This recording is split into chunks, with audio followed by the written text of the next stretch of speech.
Hi hello welcome back. ഇന്ന് ഇഫ്താറിനൊരു മധുരമുള്ള സ്നാക്കാവാം അല്ലേ?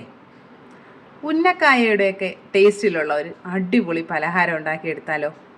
അതിനായിട്ട് 3 നന്നായിട്ട് പഴുത്ത നേന്ത്രപ്പഴം ഒന്ന് പുഴുങ്ങിയെടുക്കാവുന്നതാണേ. ഇനി ഒരു പാൻ അടുപ്പിലേക്ക് വെച്ച് അതിലേക്ക് 1 ടീസ്പൂൺ നെയ്യ് ചേർത്ത് കൊടുക്കുക. അതിലേക്ക് കുറച്ച് നട്ട്സും കിസ്മിസും ഇട്ട് ഒന്ന് റോസ്റ്റ് ചെയ്തെടുക്കുക. നിങ്ങൾക്ക് കിസ്മിസ് ഇഷ്ടമില്ലെങ്കിലോ നട്ട്സ് ഇഷ്ടമില്ലെങ്കിലോ മാറ്റാവുന്നതാണ് കേട്ടോ. അത് നന്നായിട്ടൊന്ന് റോസ്റ്റ് ചെയ്തതിന് ശേഷം ഇതിലേക്ക് നമുക്ക് 1 കപ്പ് ചിരകിയ തേങ്ങ ചേർത്ത് നന്നായിട്ട് അതും കൂടി ഒന്ന് റോസ്റ്റ് ചെയ്തെടുക്കാം.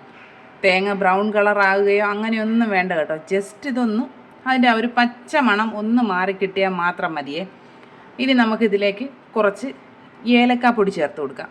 ഞാനിപ്പോൾ ഒരു 1/4 ടീസ്പൂൺ ഏലക്കാപ്പൊടി ചേർത്ത് കൊടുക്കുന്നുണ്ട്.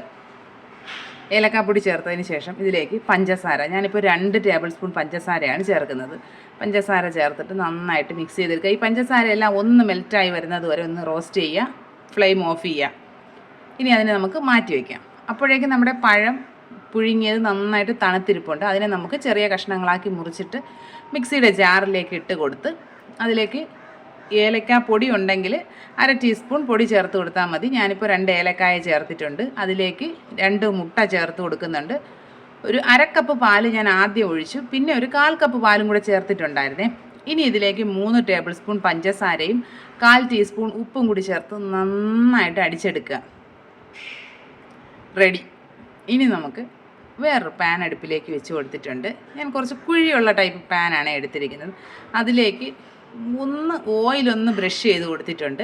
ഇനി കുറച്ച് ബാറ്റർ അതിലേക്ക് ഒഴിച്ച് കൊടുത്തിട്ട് നമുക്കൊരു 5 മിനിറ്റ് ഒന്ന് അടച്ച് വയ്ക്കാവുന്നതാണ്. 5 മിനിറ്റ് കഴിയുമ്പോഴേക്കും അതിൻ്റെ അടിഭാഗമൊക്കെ ഒന്ന് ചെറുതായിട്ടൊന്ന് ആവി കയറിയിട്ടുണ്ടാകും. ഇനി നമുക്ക് അതിന് മുകളിലേക്ക് നമ്മുടെ തേങ്ങയുടെ മിക്സ് ഉണ്ടല്ലോ അത് ചേർത്ത് കൊടുക്കുക. അത് ചേർത്ത് അതിന് മുകളിലേക്ക് വീണ്ടും ഈ പഴത്തിൻ്റെ മിക്സ് ഒഴിച്ചു കൊടുക്കുക. വീണ്ടും അത് കുറച്ചൊന്ന് അടച്ച് വെച്ചതിന് ശേഷം തുറന്നിട്ട് വീണ്ടും കുറച്ച് തേങ്ങയുടെ മിക്സ് ചേർത്ത് കൊടുക്കുക. അങ്ങനെ നമ്മുടെ ഈ ബാറ്റർ തീരുന്നത് വരെ നമുക്ക് ലെയർ ചെയ്തെടുക്കാവുന്നതാണ്. ഞാനിപ്പോൾ 3 ലെയറായിട്ടാണ് ചെയ്തിരിക്കുന്നത്. ഞാനിപ്പോൾ ഈ ഉപയോഗിച്ചിരിക്കുന്ന പാൻ കുറച്ച് ചെറുതായതുകൊണ്ടാണ് നമുക്കിപ്പോൾ 3 ലെയർ ആക്കേണ്ടി വന്നത്. കുറച്ചുകൂടി വലിയ പാനൊക്കെ ആണെങ്കിൽ 2 ലെയറായിട്ട് ചെയ്യാനുള്ളതേ ഉണ്ടാവുള്ളൂ കേട്ടോ.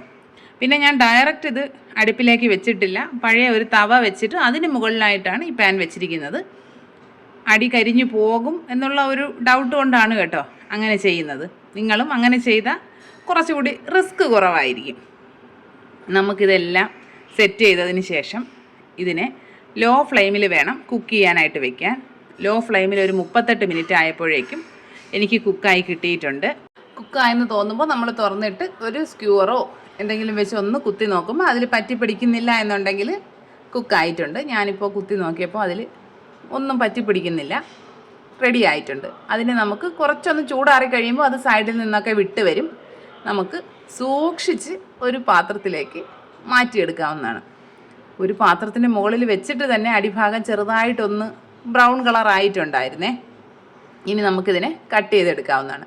നല്ല സൂപ്പർ സോഫ്റ്റാണ്. നല്ല ഉന്നക്കായയുടെയൊക്കെ ടേസ്റ്റിൽ കുറഞ്ഞ ഓയിലിൽ കഴിക്കാൻ പറ്റിയ നല്ല അടിപൊളി ഒരു സ്നാക്കാണ്. എല്ലാ കൂട്ടുകാരും ട്രൈ ചെയ്ത് നോക്കുക. വീഡിയോസൊക്കെ ഇഷ്ടമാണെന്നുണ്ടെങ്കിൽ ചാനൽ സബ്സ്ക്രൈബ് ചെയ്ത് സപ്പോർട്ട് ചെയ്യേണ്ടതാണ്. വീഡിയോസ് ലൈക്ക് ചെയ്യുക, കമൻറ്റ് ചെയ്യുക, ഷെയർ ചെയ്യുക. എല്ലാ കൂട്ടുകാരും ട്രൈ ചെയ്ത് നോക്കിയതിന് ശേഷം ഫീഡ്ബാക്ക്സ് കമൻറ്റ് ബോക്സിൽ എഴുതി അറിയിക്കുക. അപ്പോൾ എന്നാൽ മറ്റൊരു വീഡിയോ ആയിട്ട് ഉടനെ തന്നെ കാണാം. ബായ്.